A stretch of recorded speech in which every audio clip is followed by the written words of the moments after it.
श्री राम जय जय राम। श्री राम जय जय राम। श्री राम जय जय राम।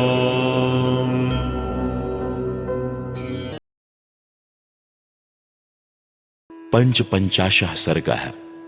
अपने 100 पुत्रों और सारी सेना के नष्ट हो जाने पर विश्वामित्र का तपस्या करके महादेव जी से दिव्यास्त्र पाना तथा उनका वशिष्ठ के आश्रम पर प्रयोग करना एवं वशिष्ठ का ब्रह्मदंड लेकर उनके सामने खड़ा होना।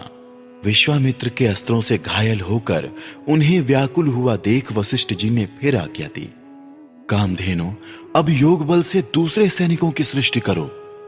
तब उस गौ ने फिर हुंकार किया।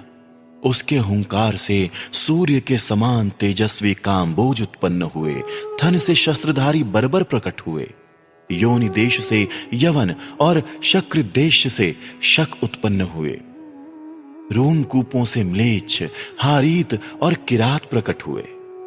रघुनंदन, उन सब वीरों ने पैदल, हाथी, घोड़े और रथ सहित विश्वामित्र की सारी सेना का तत्काल संहार कर डाला। महात्मा वशिष्ठ द्वारा अपनी सेना का संहार हुआ देख विश्वामित्र के 100 पुत्र अत्यंत क्रोध में भर गए और नाना प्रकार के अस्त्र शस्त्र लेकर जप करने वालों में श्रेष्ठ वशिष्ठ मुनि पर टूट पड़े। तब उन महर्षि ने हुंकार मात्र से उन सब को जलाकर भस्म कर डाला। महात्मा वशिष्ठ द्वारा विश्वामित्र के वो सभी पुत्र 2 ही घड़ी में घोड़े, रथ और पैदल सैनिकों सहित जलाकर भस्म कर डाले गए। अपने समस्त पुत्रों तथा सारी सेना का विनाश हुआ देख महायशस्वी विश्वामित्र लज्जित हो बड़ी चिंता में पड़ गए। समुद्र के समान उनका सारा वेग शांत हो गया। जिसके दांत तोड़ लिए गए हों उस सर्प के समान तथा राहुग्रस्त सूर्य की भांति वो तत्काल ही निस्तेज हो गए। पुत्र और सेना दोनों के मारे जाने से वो पंख कटे हुए पक्षी के समान दीन हो गए। उनका सारा बल और उत्साह नष्ट हो गया। वो मन ही मन बहुत ही खिन्न हो उठे। उनके एक ही पुत्र बचा था जिसको उन्होंने राजा के पद पर अभिषिक्त करके राज्य की रक्षा के लिए नियुक्त कर दिया और क्षत्रिय धर्म के अनुसार पृथ्वी के पालन की आज्ञा देकर वो वन में चले गए। हिमालय के पार्श्व भाग में जो किन्नरों और नागों से सेवित प्रदेश है, वहां जाकर महादेव जी की प्रसन्नता के लिए महान तपस्या का आश्रय ले वो तप में ही संलग्न हो गए। कुछ काल के पश्चात वरदायक देवेश्वर भगवान वृषभध्वज ने महामुनि विश्वामित्र को दर्शन दिया और कहा, राजन, किस लिए तप करते हो? बताओ, क्या कहना चाहते हो? मैं तुम्हें वर देने के लिए आया हूं। तुम्हें जो वर पाना अभीष्ट हो उसे कहो।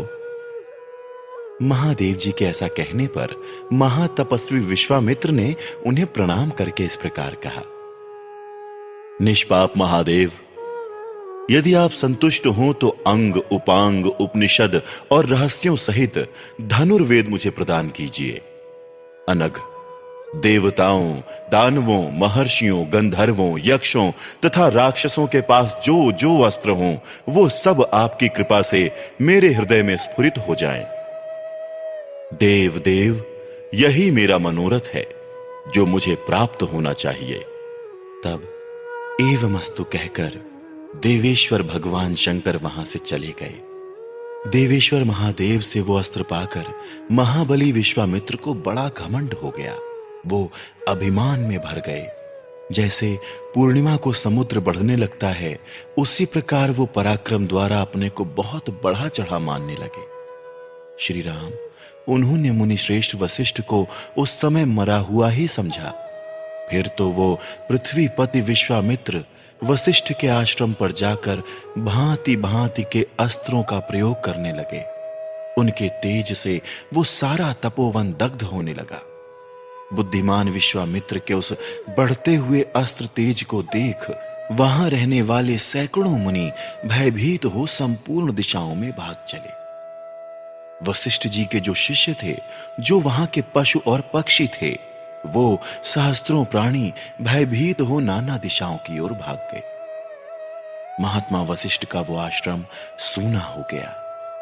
दो ही घड़ी में ऊसर भूमि के समान उस स्थान पर सन्नाटा छा गया। वशिष्ठ जी बार बार कहने लगे, डरो मत, मैं अभी इस गाधी पुत्र को नष्ट किए देता हूं, ठीक उसी तरह जैसे सूर्य कुहासे को मिटा देता है। जपने वालों में श्रेष्ठ महातेजस्वी वशिष्ठ ऐसा कहकर उस समय विश्वामित्र जी से रोषपूर्वक बोले, अरे तूने चिरकाल से पाले पोसे तथा हरे भरे किए हुए इस आश्रम को नष्ट कर दिया, उजाड़ डाला, इसलिए तू दुराचारी और विवेक शून्य है और इस पाप के कारण तू कुशल से नहीं रह सकता। ऐसा कहकर वो अत्यंत क्रुद्ध हो धूम रहित कालाग्नि के समान उद्दीप्त हो उठे और दूसरे यमदंड के समान भयंकर डंडा हाथ में उठाकर तुरंत उनका सामना करने के लिए तैयार हो गए। इस प्रकार श्री वाल्मीकि निर्मित आर्ष रामायण आदि काव्य के बाल कांड में 55वां सर्ग पूरा हुआ।